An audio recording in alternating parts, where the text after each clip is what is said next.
இன்றைய நாளுக்கான தியான வசனமாக மத்தேயு எழுதின சுவிசேஷம் 7ஆம் அதிகாரம் 1ஆம் வசனத்தை நாம்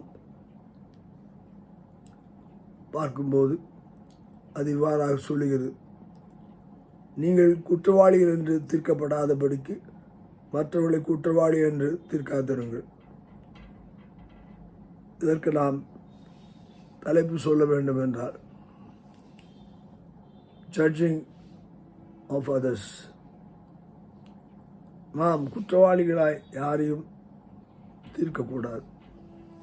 நாம் குற்றவாளிகள் என்று தீர்க்கப்படாதபடி இருப்பதற்கு ஆண்டவர் சொல்லும்படியான காரியம், இந்த குற்றங்களை நாம் எப்பொழுதும் நம்முடைய காரியங்களாக, நம்முடைய வாழ்க்கையிலே தவறுகிறவர்களாக நாம் இருக்கும்போது நாம் மற்றவர்களை குற்றவாளிகள் என்று சொல்வதற்குரிய எந்த விதமான தகுதியும் நமக்கு இல்லாமல் இருக்கிறது.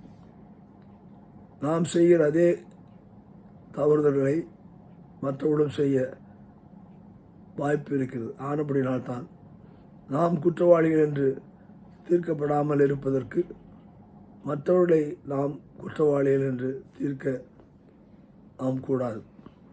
ஏனென்றால் தவறுதல் என்பது மனிதனுடைய வாழ்க்கையிலே உண்டான காரியம். ஏனென்றால் ஆண்டவர் சொன்னதை அங்கே ஆதாம் அங்கே செய்யாததினால் தான் அவன் தவறி போனான்.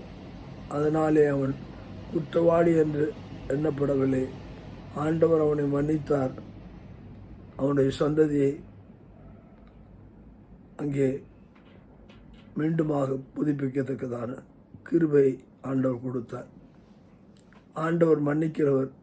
நாம் மன்னிக்கும் போது ஆண்டவரும் நம்மை மன்னித்து மற்றவர்களை நாம் குற்றவாளிகளே என்று சொல்லாமல் ஆண்டவர் நம்மை மன்னிக்கிறது போல நாமும் மற்றவர்களை மன்னிக்க நாம் இவைகளை குறித்து யோசித்து சிந்தித்து செயல்படுவோம்.